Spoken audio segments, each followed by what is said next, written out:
Bien, bonjour à toutes et à tous. Nous allons poursuivre ces nouvelles du front de 1914 avec cette historiette sur le vieux cheval gris que rencontre le lieutenant Maurice Genevoix dans une ruine, et ce cheval tourne ses grands yeux vers Maurice Genevoix ainsi que ses oreilles pour écouter la voix humaine. Voilà, c'est la deuxième et dernière vidéo sur ce thème-ci.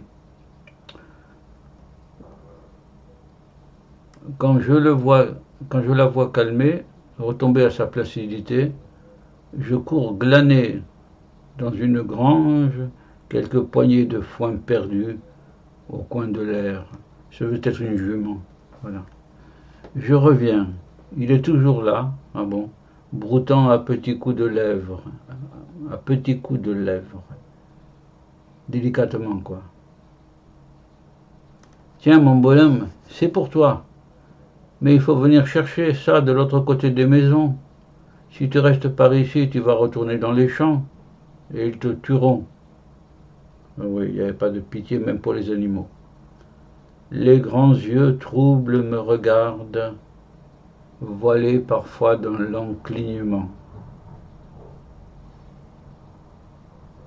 Ils flottent dans leur eau profonde un infini de stupeur triste. Ouais, le cheval, il comprend pas. Il comprend pas pourquoi ça tire de tous les côtés, pourquoi il est blessé, pourquoi il comprend pas. Il ne peut pas comprendre la guerre d'ailleurs. Voilà, c'est triste. Oui, je comprends, tu es un vieux cheval très las. L'abri que te donnaient tes maîtres chaque soir en récompense de ton labeur du jour, tu ne l'as plus, tu ne l'as plus. Ni le râtelier plein de foin, ni la musette gonflée d'avoine aussi, une friandise. Tu es devenu si maigre que tes os crèvent la peau. Tu as eu si peur, tant de fois, que tes genoux ne cessent de trembler. Ah oui, et cela dure. Et qu'à la fin ceux de là-bas te tuent, cela n'est-ce pas tes biens égal? Oui, il faut bien mourir quand on souffre trop. Voilà. Pourtant, je lui ai mis ma brassée de foin sous le nez. Il la renifle, retrousse sa lèvre. Alors doucement, je l'attire vers le couloir. Il bute contre les marches du seuil, se décide et gravit les degrés. Pas à pas, ses gros sabots se plaquent sur les dalles, emplissent de bruit le couloir sonore. Pas à pas. Suivant toujours cette provende qui le fuit, il traverse la place, la rue, et pénètre dans une grange, dont un long rayon fauve tranche la nuit. Très joli ça. Dans une grange dont un long rayon fauve tranche la nuit.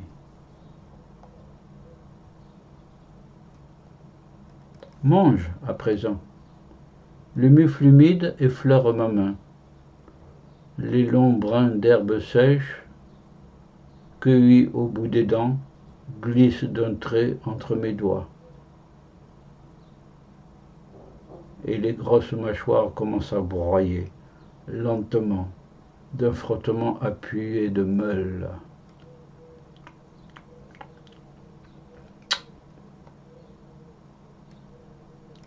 Ils grêlent des obus encore par le village. On entend leur vol glisser dans le ciel, un ciel pâli, léger et profond. Un ciel pâli, léger et profond.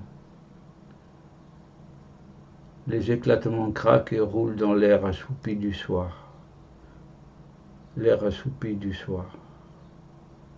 Par intervalle, une batterie de 75, cachée derrière le mont Girmont, détache ses 4 coups avec une vigueur sèche. Les combats continuent, même le soir. ça bombarde.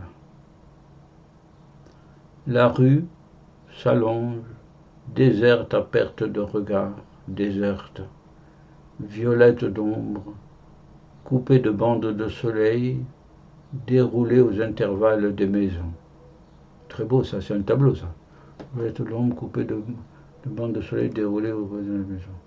Il fait froid déjà sur la place de l'église. Il fait froid déjà sur la place de l'église. Très beau aussi. Il fait froid déjà.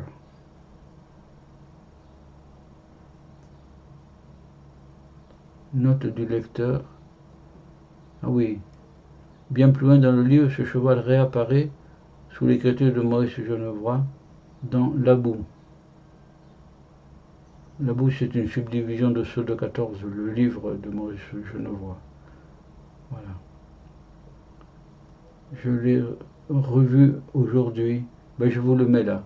Je l'ai revu aujourd'hui, le vieux cheval du haut du clocher où j'ai grimpé tantôt. Il était couché sur la pente de Combre. Oui, je l'ai revu. Les flancs déjà gonflés, parmi des vaches rousses aux pattes raidies, au cuir distendu comme une baudruche. Les boches l'avaient abattu, faute d'homme à tuer.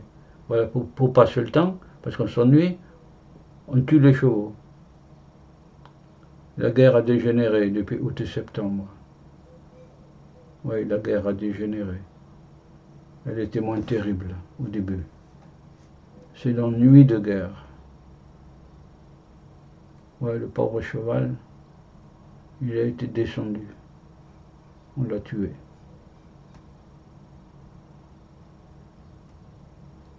Voilà, c'était une petite historiette. La première était à faire pitié, la seconde à faire pleurer presque. Hein.